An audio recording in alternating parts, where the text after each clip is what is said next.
Welcome. My name is David Robinson, and I'm going to be a fifth grade teacher here at Terra Linda. I'm very excited about being part of the Tiger family and look forward to meeting you this year, even if we have to do it through wearing masks. A little bit about me, my experience. I've been teaching for over 30 years. Started teaching college French, 3 French courses at the University of Southern California. Moved on to teach elementary education, where I've taught first through sixth grades.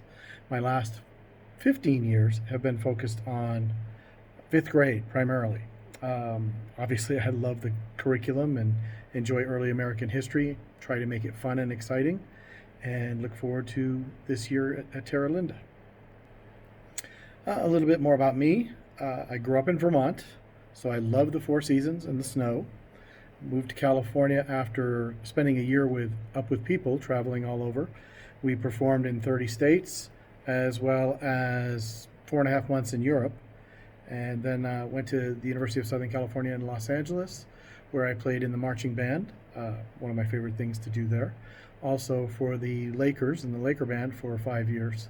So I definitely have the performing arts background, as well as foreign language. I'm excited about moving to Utah. My wife and I are building here in Utah. Very excited about a new chapter in our life. We love the Four Seasons. We love the friendly people, the lifestyle, and are thrilled to call Utah home. My wife and I are also bringing along our 2-year-old, well, almost 2, white Labrador pup named Finnegan. He loves everything about Utah, thinks all the grass and the trees are here just for him. I have 3 children of my own. My youngest is leaving next month for the Navy. My oldest daughter works in education as well. And my third child is my daughter is a Navy wife in San Diego, and the mother of 2 boys, my grandsons that are 1 and 3. My oldest daughter, who works in education, also has a son who's 13, so obviously my oldest grandson. Let's take a little bit of a tour around the classroom. We'll go around and discuss a few of the keys that are here. We'll focus on science over here, some classroom rules, motivational posters, and if at any time you should need to contact me, there is my email address.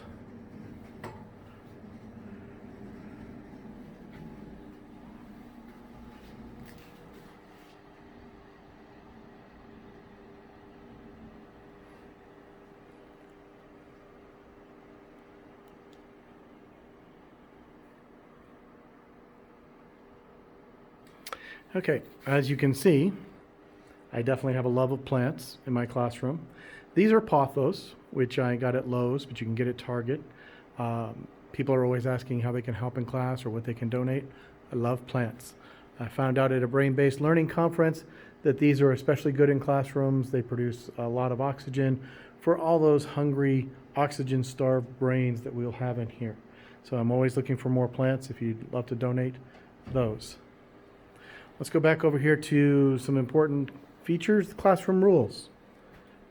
Very simple, 4 classroom rules. We keep it short and simple. Do not talk without permission. Do not leave seat without permission. Keep your hands and feet to yourself. Respect others. No name calling or profanity. If we can follow these rules, very simple, we will have a classroom built on respect, and that is key. That we respect adults, we respect each other, and hopefully that will be an easy task for us this year. Okay, I use a program called Classroom Dojo. It's a great way to communicate between parents and teachers. It monitors student activity during the day. There are positives and negatives, consequences built into it. It is built based on a point system, and it connects to any computer, any laptop, tablet, or smartphone. So you will receive a paper very much like this one with your student's name on the top. It will give you instructions on how to log in, and there will be a code that is for your student only. We can use this to communicate You can see how your student's doing throughout the day. You may notice little chimes when they are on task or tutoring or helping other students or just doing things that they're supposed to be doing. I'd like to give them credit for those things. There are negatives. If they are off task or not doing what they're supposed to be doing, it will notify you of that. This is probably the fastest and easiest way to communicate with me. Works very much like a text or an email. Shows up on my laptop and my phone as well, and so we can communicate through this. It also allows me to send a message to the whole class if there was a change in schedule or anything like that. You will see a Dojo paper printed out once a week. I guess it's going to be on Thursdays this year with a change in schedule. When you get that, take a moment to look at it. If you have any questions, send me a message. Please sign it and send it back with your son or daughter on Monday so that I know that you've seen it. If you'd like to keep a copy, I'd be happy to send it right back to you so you can keep that for your records.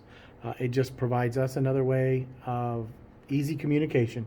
The office is always swamped with phone calls and students that are up there, so this is a quick and easy way for us to have a great open communication. As you can see, I'm a big believer in reading. This is a personal library, but there are all kinds of books here. Many of them are series, such as the Series of Unfortunate Events by Lemony Snicket that was done on Netflix and done by Jim Carrey. That's a series of 13 books.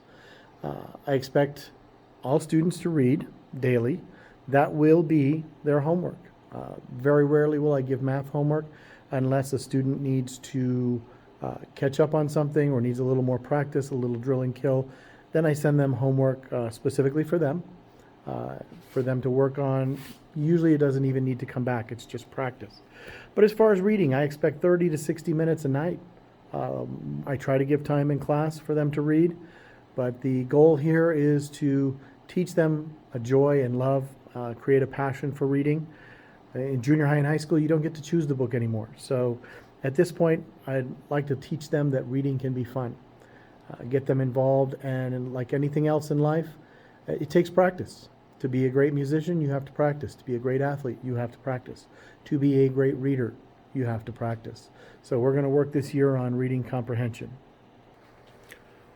As we continue to tour around the classroom, you can see that there are some motivational posters, some posters that are designed with instruction in mind, that are always there as a source for students. Our classroom motto, might be a little difficult to see, is if all else fails, think.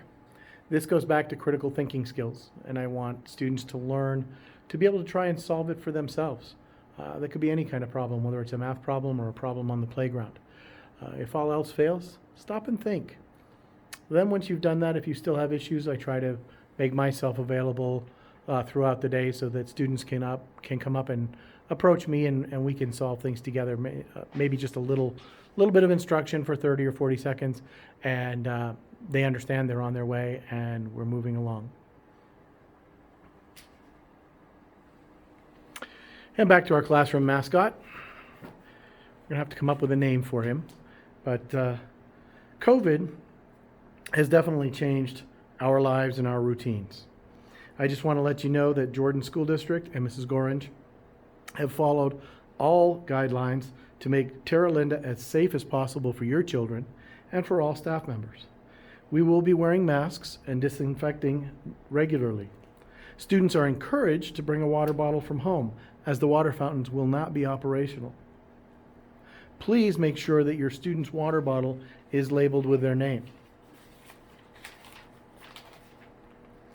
While this year is sure to be interesting and different because of the coronavirus, the one thing that we can accomplish together is to make certain that your child has a successful, rewarding, and exciting year.